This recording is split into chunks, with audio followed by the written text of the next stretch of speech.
Joo, olisin semmoista kysynyt, kun tässä todella hienosti on pistetty kapitalismi littaraksi, niin kuin se kuuluukin pistää, mutta onko kysymys kuitenkin reaalikapitalismista samalla tavalla kuin se sosialismi, joka tuhoutui, oli reaalisosialismi, niin kysyisin, että eikö puhtaassa kapitalismissa jätettäisi pankki, ei pelastettaisi Espanjan pankkeja, vaan niitä annettaisiin mennä.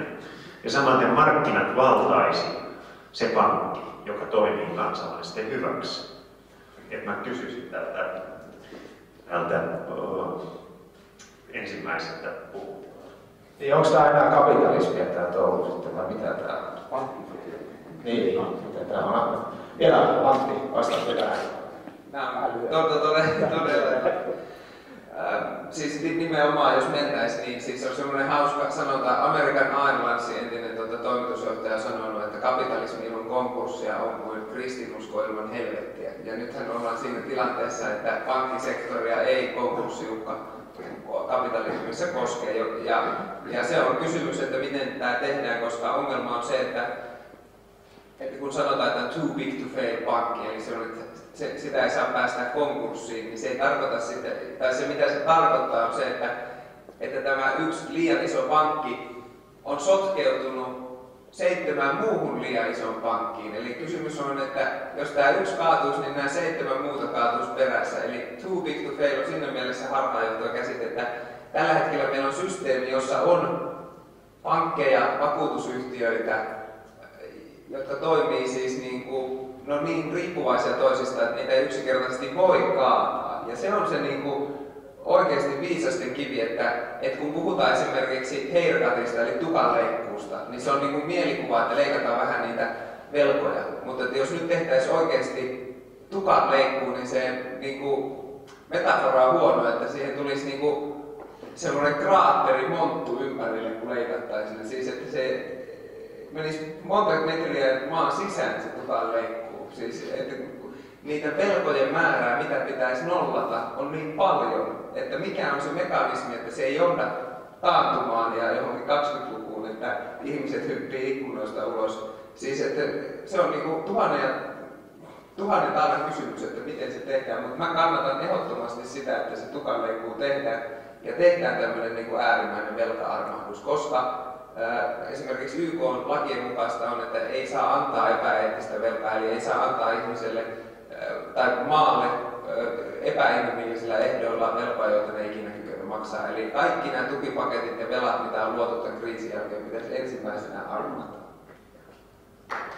Kiitos. Ja siellä vielä, otetaan vielä yksi kysymys, sitten lähdetään eteenpäin. Kysytte tästä eettisen kirkon sijoituskomitean henkilö Ilkka ilmeisesti, että nyt tässä on tämmöinen kiinnostava ongelma, että valtio on viemässä eteenpäin sellaista politiikkaa Euroopassa, joka aiheuttaa tätä kurjuutta ja näitä leikkauksia ilmeisesti tuetaan pääsääntöisesti Suomen politiikassa, se on Suomen rooli tässä ja Suomi on, ja kirkko on tavallaan osa tätä valtiota, käyttää tätä valtion verokeruujärjestelmää. Mutta eikö kirkon todellinen varallisuus ole sen jäsenissä ja niissä, jotka sitä kannattaa, joka sinne tulee. Ja sitten jos ihan ajatellaan sitä maallista mammonaa, niin se on se raha, joka näillä jäsenillä on pankkitileillään ja taskussaan. Niin eikö esimerkiksi tähän turvautumalla siis suoraan vetoamalla, eikö tämä olisi eettisempi tapa, että kirkko sanoutuisi irti nyt tästä valtiolinkistä kokonaan. Tämä kriisi voisi olla otollinen eettinen hetki, tämmöinen generatiivinen hetki tehdä tämmöinen asia. Vai onko se liian pelottava asia kirkko? Onko tästä uskaltu ajatella? Kiitos. Kiitos. Vuoden 300 jälkeen kirkot on suhtautuneet valtion periaatteessa aika myönteisesti, mutta poikkeuksia on sitten tullut. Kuuluisa esimerkki on tietenkin 30-40-luvulla Natsi-Saksan synty, ja silloin kirkot, osa tunnustuskirjoituksista irtisanoutu siitä, mutta on puhuttu vaikka siitä, miten paavi ei sitä silloin tehnyt, Rooman kirkko kyennyt tekemään, ja monet protestanttiset kirkot ei tehneet. Etelä-Afrikan aikaan, silloin kun oli rotusorton hallitus, niin kirkot miettii, että milloin voidaan irtisanoutua maallisesta vallasta. Ja oli semmoinen status confessionis tilanne, missä on kyse jo niin kristinuskon perusteista, että niistä ei voida pitää kiinni, jos hyväksytään se, mitä valtio tekee. Jos on tappaa ihmisen sillä tavalla, kun natsi-Saksa sortaa, tai niin kuin Etelä-Afrikka oli rasistinen, suurin osa ihmisistä pidettiin ihmisarvon ulkopuolella. Silloin on tämmöinen tilanne, jos kirkko sanoutuu siitä irti.